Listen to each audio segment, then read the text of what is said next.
A big Thursday welcome into lcpioneers.com live, presented by PioStream, as we're with you 4 days a week, Tuesday through Friday, 11:30 a.m. Pacific Time on Facebook Live. You can also find us on our archives, youtube.com/lcpios, bringing you conversations with student athletes, coaches, different members from our alumni base, and the Lewis and Clark College community at large. We appreciate you being with us. I am Ryan Goff. I'm the play-by-play voice and director of athletic communications for Lewis and Clark. We're the Pioneers out of Portland, Oregon, and a member of the NCAA Division III ranks, competing against 430 plus institutions across that division of the NCAA, and a member of the Northwest Conference, going up against other institutions from throughout Northwest Oregon and the state of Washington, and 19 intercollegiate athletics programs, plus with Lewis and Clark College's robust overseas study program, a chance for our students and student athletes alike to go all over the globe. Experiential liberal arts education for sure, with a nationally renowned overseas study program.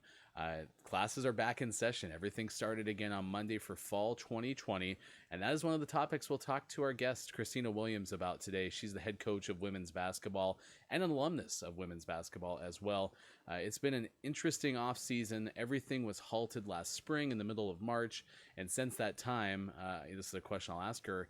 I'm curious, how often she wondered, are we going to play? Are we not going to play? And the current status of that is all sports for fall and early winter, including the basketball programs, are suspended till at least January 1st, 2021. That's from the Northwest Conference. And so there will still be some figuring out exactly of what the post calendar flip schedule will look like, and we'll have more updates on that as they become available at lcpioneers.com/COVID. That is our athletics specific landing page for all fall 2020 reopening, and we'll make sure to keep you updated there. There's links to the NCAA Northwest Conference as well as Lewis and Clark's reopening page for the institution itself. So Coach Williams, in just a few moments, do invite you to check out our website. That's lcpioneers.com. You can also connect with us on social media, multiple landing places, including this Facebook Live. You can find us on Instagram and on Twitter. LC Pioneers is our handle there. Also an opportunity to get connected with us on our website, lcpioneers.com. And some of the latest news there includes something we brought up on Tuesday prior to our conversation with cross country and track and field senior Alexandra Coons. Promotions from the sports medicine room, and pretty exciting. In fact, big thanks to everyone on Facebook who congratulated both Jeremy Lowe and Tara Boatman as they move into the head athletic training and associate head athletic trainer positions for Lewis and Clark Sports Medicine, and very long time members of now Director of Physical Education and Athletics Mark Petrock's athletic training team. Over 30 years combined between Jeremy and Tara, and that's really neat to see that consistency, especially now with all of the work that they're having to put in to make sure that everything is as safe and healthy for our student athletes as possible with fall 2020. So be sure to head to lcpioneers.com and read more about that. Also, we have our playlist continuing on YouTube, all of our past lcpioneers.com live episodes available to watch on demand. All right, let's bring in our guest for today. A former All-American Northwest Conference Player of the Year, and now in her third season as the head coach of the Lewis and Clark women's basketball program, the team that she played for. We welcome in Kristina Williams to the program. Kristina, thanks for taking time. Your second appearance on the show. This has been fun for me to kind of go around the horn now and start having repeat guests with our coaches of all of our programs on the show. I talked about it at the top. It's kind of crazy how spring went with cancellations of spring sports, and then I'm sure you spent a lot of your offseason trying to figure out exactly what was going to look like for your sport, women's basketball.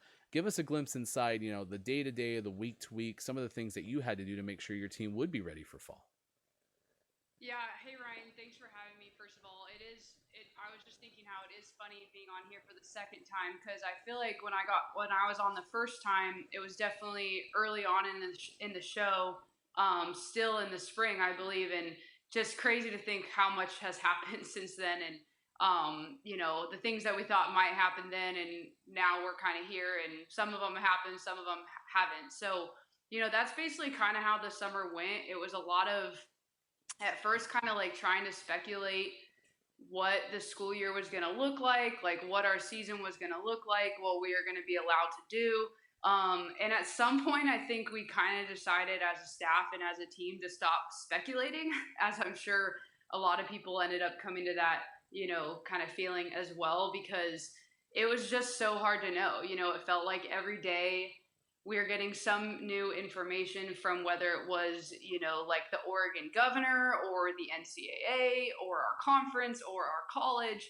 And so, we were kind of just honestly not in control of any of those decisions. So we made, the decision to just kind of try and do other things throughout the summer to almost keep our minds off that and continue to keep our students engaged. So, like I said, it's crazy. Back in the spring, it would have been hard to convince me that we wouldn't have a season, and now we're here, and we're for sure not playing until January, and after that's kind of unknown still. But that's just kind of how it goes, and we're just kind of like rolling with what we're being given here. So throughout the summer, we definitely tried to keep the student athletes engaged as much as we can.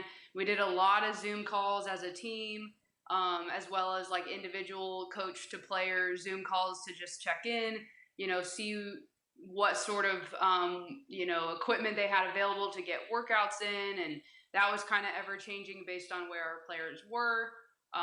We also do like we started a monthly networking call with our team. So our senior, Hannah Martin, has been leading that, and she's been connecting with Lewis and Clark alumni who are out in the world now within their careers, and we've been doing one team Zoom call a month with one of these people. So we've had someone on from in the vice president position at Nike. We had Brooks Meek and he's the vice president at the NBA. We had a lawyer from Intel on with our team. So we've had a variety of different, Lewis and Clark alum speak with our team, which has been awesome. But yeah, we've just been kind of trying to do things like that, even now into the school year, to continue to engage, our students with, with all the unknowns that we have with like getting back onto the court. I'll ask you a little bit more about, you mentioned Hannah's project and getting connected with alumni. That's one of my favorite things about Lewis and Clark. Because of the alumni network, they seem to care so much about reinvesting in other Lewis and Clark current student athletes, plus the access to Portland. You have people who can usually, in non-pandemic times, come up to campus a lot of times.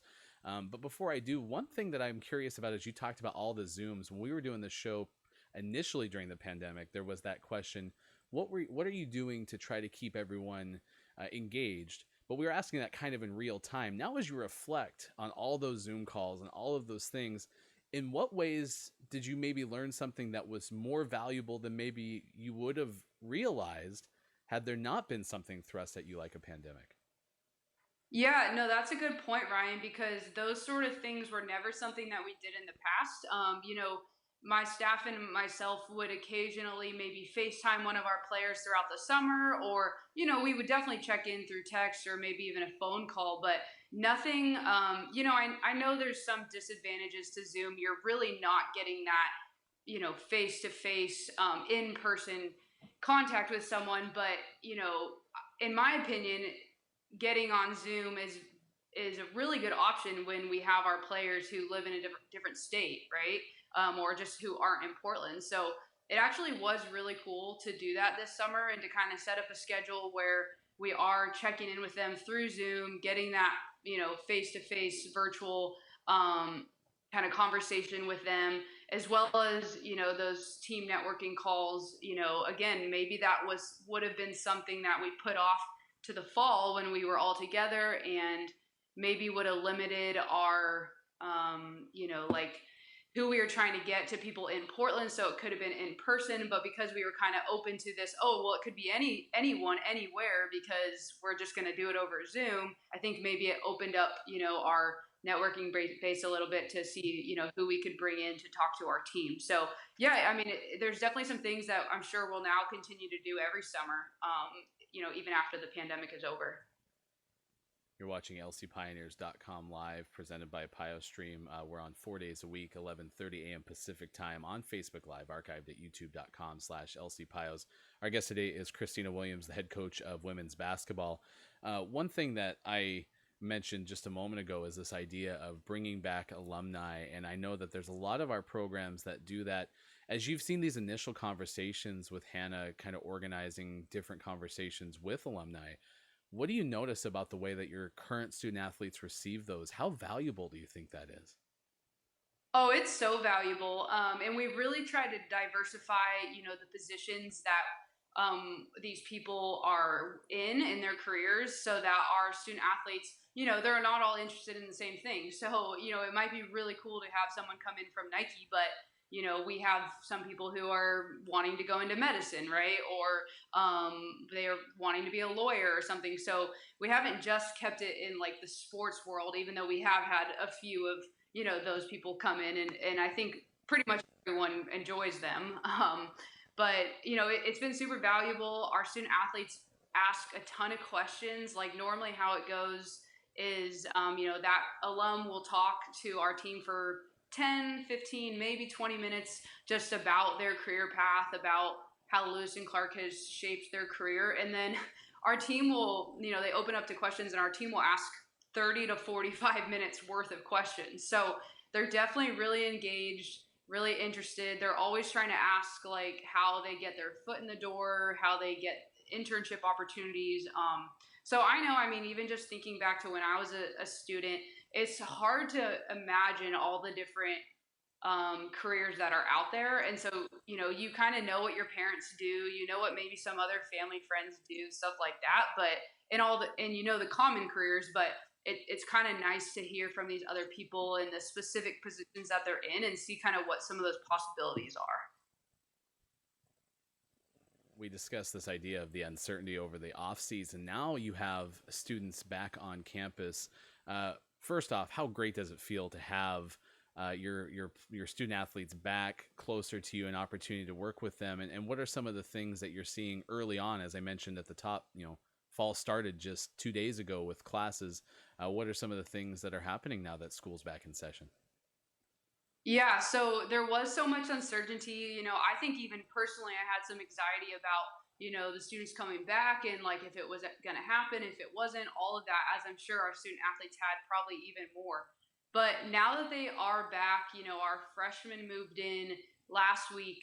Classes started this week. We have all 17 members of our team back in Portland, some living off campus, half of them living on campus. It's been really exciting, to be honest. I didn't really know how I was going to feel, but then once the freshmen started moving in, it was really cool, and there was some feeling of like normalcy, which was really cool. I think everything is so different now, and that's okay. We got to kind of get used to the new normal, but it kind of felt a little bit like things used to be when they all started arriving back. This week they're getting used to their new schedules and kind of figuring out this hybrid model of which classes they're going to have in person, on what days, what classes they're going to be doing over Zoom. Our freshmen are getting used to dorm life and kind of what that looks like, during a pandemic. We did a outdoor, spaced out, socially distanced team dinner last week, which was really cool to kind of get everyone together.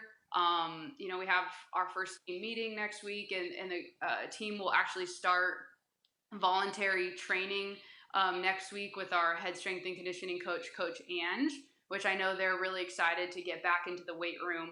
I think they're planning to also do some like team led agility kind of speed training type things together next week, which will be cool. So, it's all kind of starting up now. And I think before long, their schedules will start to feel, pretty packed again, which I know they're all really excited about. Something else I wanted to mention is we are also going to be doing some leadership training this fall, which we normally actually do in the spring, but because we're not going to be competing this fall, I figured it could be a really good thing to add into this fall. So for the month of September, we'll be meeting once a week voluntarily to do some leadership training with our team, like 90-minute sessions. And one of our juniors, Julia Barsacchini, is actually helping create the curriculum with myself for those leadership trainings for our team. So we're really excited. We had our first meeting yesterday to start kind of diving in and figuring out what it is we want to, talk about and emphasize and work together as a team to be better at in terms of leadership. So that's kind of something else that we've added in this year because of the pandemic and not being able to compete, that I think will help our team and our program continue to keep getting better, even in these weird times. Yeah, I think it's neat how you're getting the team involved with opportunities like this. Let's talk about that roster, right? You have a pretty thorough returning roster. Plus, as we just showed the website for women's basketball, you can still see the returners that are coming back as well. Describe the makeup of this team once you are able to get back to competition. Yeah, so we do have a big roster, 17 members of our team. That's actually, I think, the biggest roster that I've ever been a part of, coaching or playing. So, I think Coach Scott and I have kind of been preparing ourselves for that since, the spring when we figured out what our freshman class looked like. But we're really, really excited about it. So, we have a few more upperclassmen this year than we have in the last 2 years, which that is, probably the thing I'm most excited about. We've been so young over the past couple years, which has been fun in some ways, but I mean, as everyone knows, it's also been challenging in a lot of ways. And so I think we kind of took that opportunity over the last couple years to build our culture and stuff like that. But I'm really hoping we get to be able to get on the court and compete, because now with more upperclassmen, I just feel like we have so much more experience. So we have Hannah Martin. She's our lone senior, so still only one senior, but Hannah Martin holds it down. So really hoping, especially for her, that we're able to compete a little bit this year. Then we actually have 8 juniors. So I won't go through all 8, but it's a really strong class. I'm going into my 3rd season as head coach, and so they've been with me the whole way. We've been through a lot together, and they've stuck it through, and it's been so cool to see. And they're just such a great group of student athletes and women, and I'm again just really pulling for them that they get to get onto the court and kind of prove themselves more, that we can turn it around and find ways to win games. Sophomores, we have 2. We have Kendall Jones and Gabby Beltran. Again, I know that they both worked really hard over the summer with what they were able to do, and excited to see kind of where they're at when we're able to get back onto the court together. And then we do have that class of 6 freshmen. The class is guard heavy. We have a little bit more height at the guard position in that freshman class than we have returning. So, Scott and I knew that, but also noticed it when they were all moving in last week. We're like, oh, we got a little bit more height at the guard position. So that will be, fun and, good to see out on the court. Charlotte Carroll, she's kind of our one lone true post in that class, coming from Northern California. And so she's going to have a great opportunity to learn a ton from Hannah this year, and then also from juniors Delcy and Coco at the post position. So I'm excited to kind of use this year for her to be able to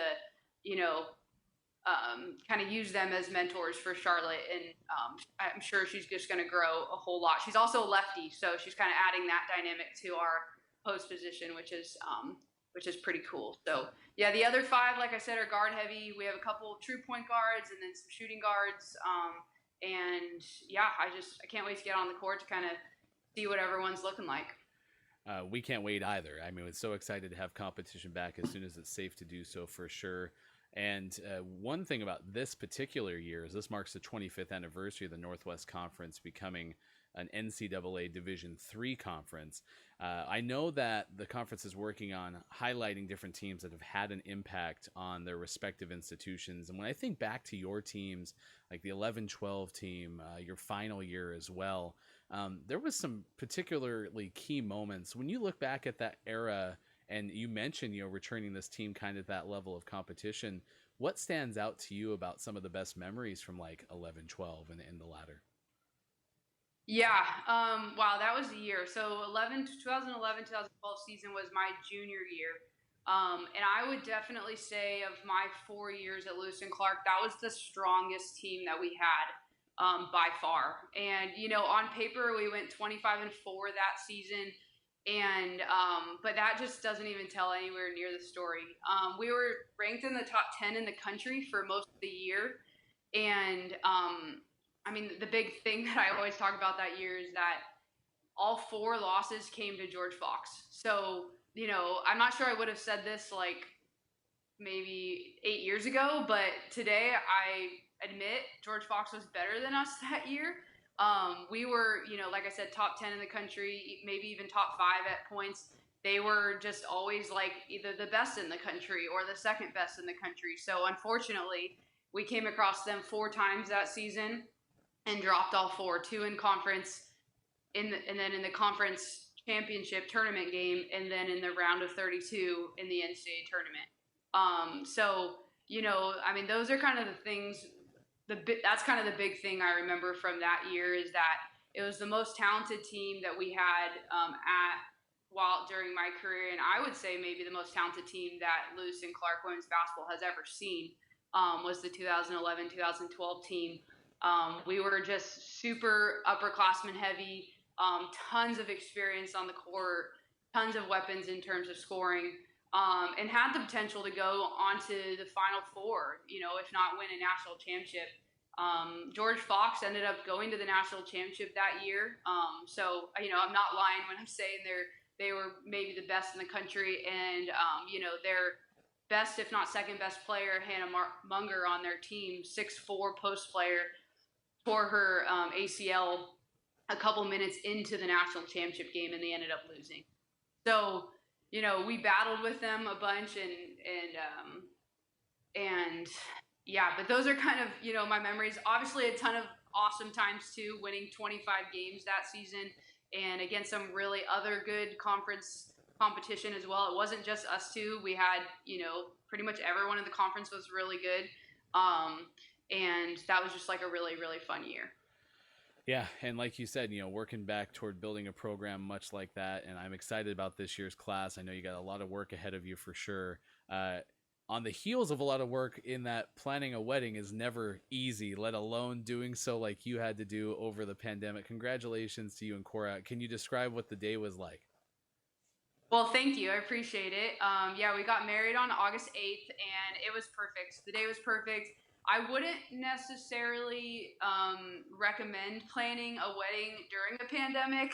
The planning process was definitely a bit stressful. We had to end up changing a whole bunch, and like with new, guidelines coming out from the governor, like every week it was, changing it this day and then changing it again the next week, and blah blah blah. But even with all of that, like when we got to the day, everything was perfect, and I wouldn't have changed anything. So, very happy that we went forward with it, and now I'm married, which is just crazy to say, but I'm very, very happy about. So thank you for asking about that. Yeah, absolutely. We look forward to seeing everyone back on campus soon. I know a lot of people are there, like you mentioned, your student athletes, coaches, and us returning back to Pamplin Sports Center and getting ready for the year.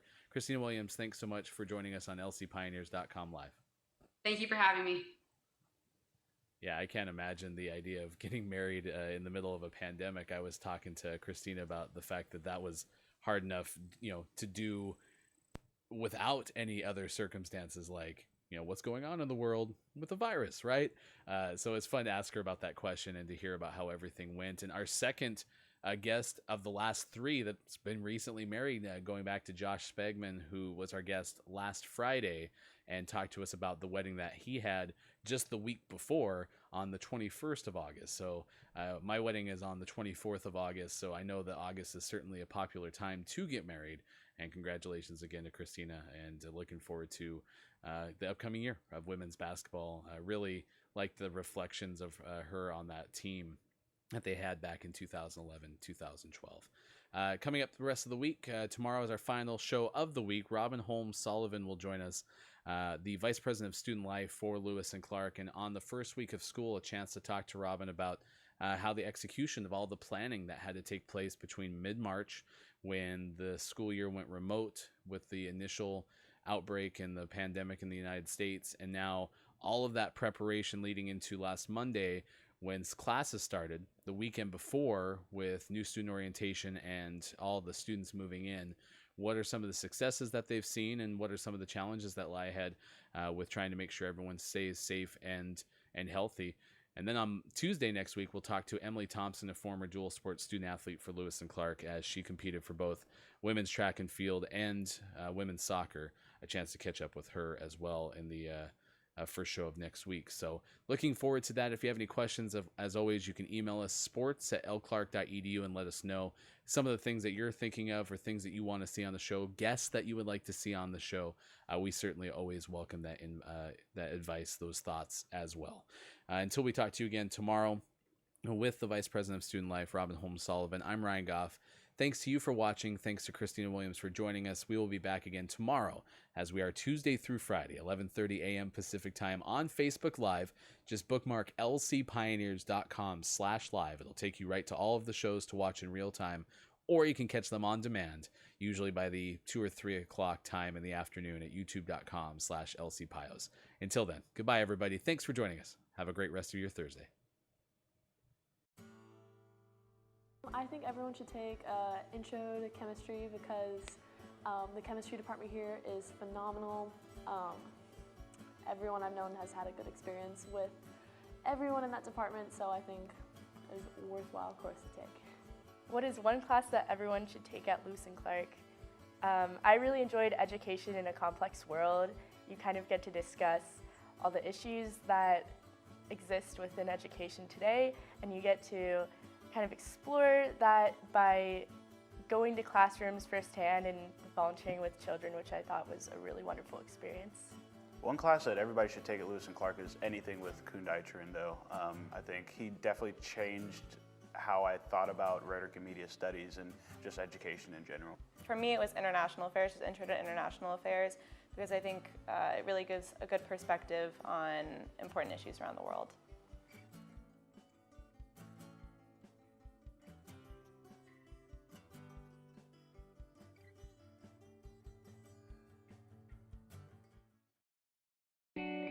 I'm Casey Jones, and I teach a range of classes: general chemistry, organic chemistry, and also some advanced classes. And I have a research lab that currently I have 4 students working with me as part of the Rogers program.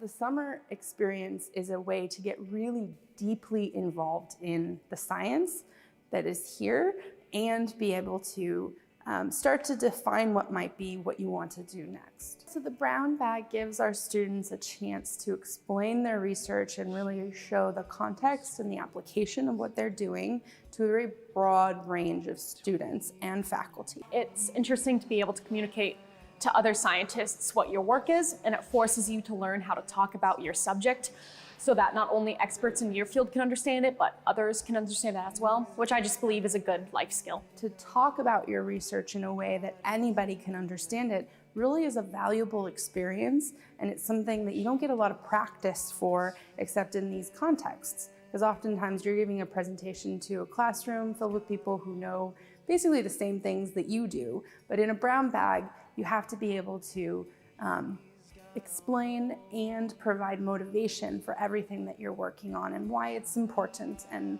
why it's relevant to be studying.